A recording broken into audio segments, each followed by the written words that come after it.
Assalamualaikum warahmatullahi wabarakatuh. Waalaikumsalam warahmatullahi wabarakatuh. Alhamdulillah, alhamdulillahi rabbil alamin ala kulli halin amma ba'du.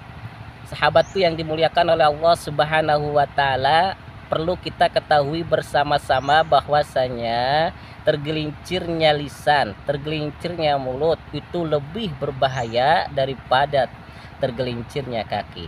Sekali lagi Al-Fakir tekankan bahwasanya tergelincirnya lisan, tergelincirnya mulut itu lebih berbahaya daripada tergelincirnya kaki. Artinya apa? Artinya jangan sampai mulut kita ini tergelincir. Jangan sampai mulut kita ini salah omong. Jangan sampai mulut kita ini membicarakan sesuatu yang tidak ada manfaatnya, yang bisa menyebabkan orang lain tersakiti, yang bisa menyebabkan orang lain merasa hatinya tersakiti, atau menyebabkan orang lain marah karena omongan kita.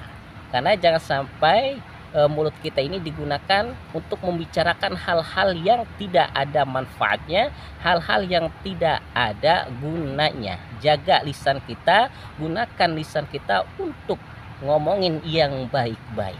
Karena kalau sampai itu terjadi, kalau sampai lisan kita ini tergelincir, maka yang akan terjadi adalah fitnah.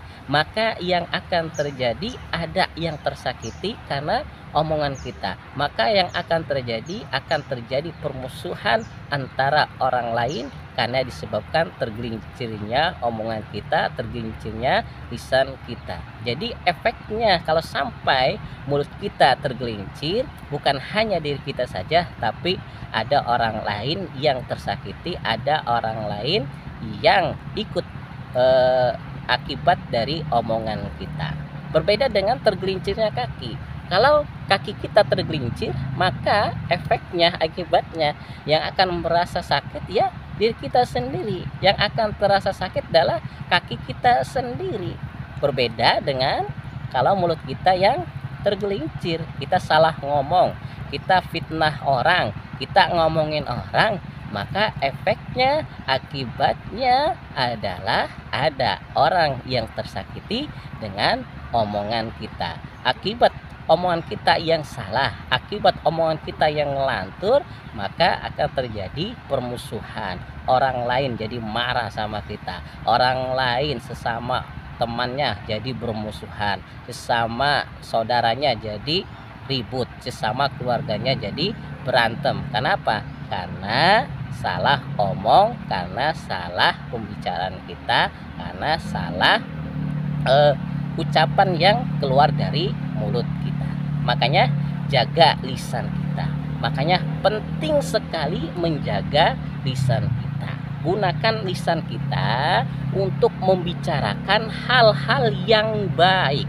Gunakan lisan kita untuk ngomongin yang bermanfaat. Seandainya tidak ada manfaatnya, sudah mendingan diam. Gunakan mulut kita untuk berzikir, gunakan mulut kita untuk menasihati satu sama lain, gunakan mulut kita untuk bersolawat kepada Nabi kita Nabi Muhammad SAW. Gunakan lisan kita untuk ngomongin yang bermanfaat saja. Gunakan mulut kita secukupnya saja. Gunakan mulut kita untuk ngomongin yang bermanfaat. Jangan sampai mulut kita digunakan untuk gibahin orang lain, digunakan untuk membicarakan aib orang lain, jangan sampai mulut kita digunakan untuk menyakiti perasaan orang lain. Jangan sampai mulut kita digunakan untuk membicarakan kekurangan orang lain. Itu jangan sampai, apalagi digunakan untuk memitnah orang lain. Naudzubillah, summa naudzubillahi min dzalik. Sekali lagi, jaga lisan kita. Karena kalau kita bisa menjaga lisan kita, menjaga omongan kita, menjaga pembicaraan kita, maka hidup kita akan selamat. Kita tidak akan punya musuh, kita tidak akan punya orang yang tersakiti oleh mulut kita. Kenapa? Karena kita menjaga lisan kita. Sahabatku yang dimuliakan oleh Allah Subhanahu wa taala. Sebagaimana hadis Nabi Muhammad SAW yang diriwayatkan oleh Imam Bukhari yang berbunyi salamatul insan fi hifdil lisan. Sekali lagi, salamatul insan fi hifdil lisan. Yang artinya keselamatan seseorang itu tergantung dia bisa menjaga lisannya.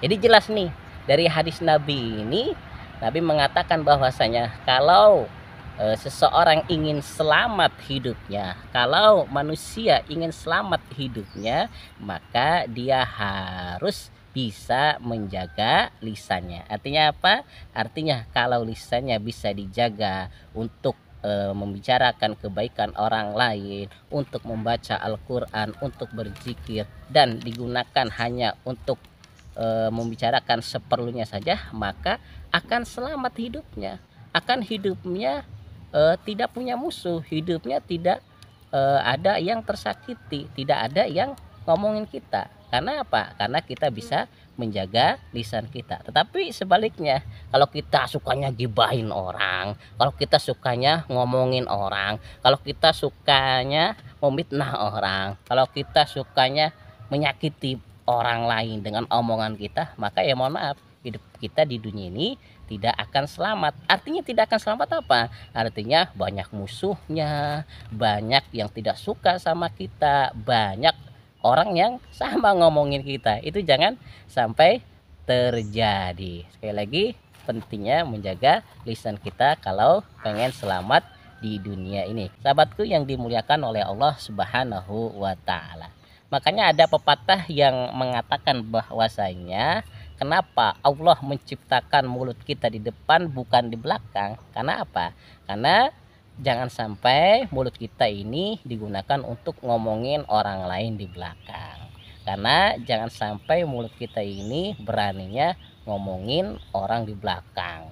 Orang ada salah sama kita, kita lihat kesalahan orang lain, beraninya ngomongin di belakang. Itu jangan sampai terjadi. Tapi kalau ada masalah, ada problem, ada hal sesuatu yang menggrundel sesama kita, sama sahabat kita, keluarga kita, teman kita, orang-orang yang ada di dekat kita, bicarakan di depannya, omongkan secara baik-baik, omongkan terang-terangan di depan orangnya. Jangan sampai hanya dibicarakan, ngomongin di belakang, gibahin orang di belakang. Itu tidak boleh. Karena jelas ya, Allah menciptakan lisan kita di depan, Allah menciptakan mulut kita di depan bukan di belakang. Kenapa? Karena jangan sampai kita membicarakan orang lain di belakang. Ada unek-unek kepada orang lain, ada unek-unek kepada sahabat, ada unek-unek kepada keluarga kita, maka bicarakan di depan orangnya atau langsung kepada orangnya. Jangan sampai gibahin orang di belakang. Itu tidak boleh, karena itu sangat dosa luar biasa. Naudzubillah summa naudzubillah. Karena kalau kita suka ngomongin orang di belakang, nanti efeknya mulut kita akan tergelincir. Nah, sahabatku yang dimuliakan oleh Allah Subhanahu wa taala, terakhir sebelum Al-Fakih menutup video singkat pada kesempatan kali ini, bahwasanya perlu diingat kalau orang yang mulia, kalau orang yang baik tidak akan mengotori mulutnya untuk ngomongin orang di belakang, untuk ngomongin keburukan orang lain, untuk ngomongin aib-aib saudaranya, untuk ngomongin kekurangan orang lain. Itu harus diperhatikan ya. Sekali lagi Al-Fakih tekankan, kalau orang yang baik, kalau orang yang mulia, kalau orang yang beriman tidak akan mengotori mulutnya untuk ngomongin orang lain di belakang. Naudzubillah summa naudzubillah. Semoga kita semua bisa menjaga lisan kita, bisa menjaga omongan kita agar hidup kita selamat di dunia dan di akhirat. Wassalamualaikum warahmatullahi wabarakatuh.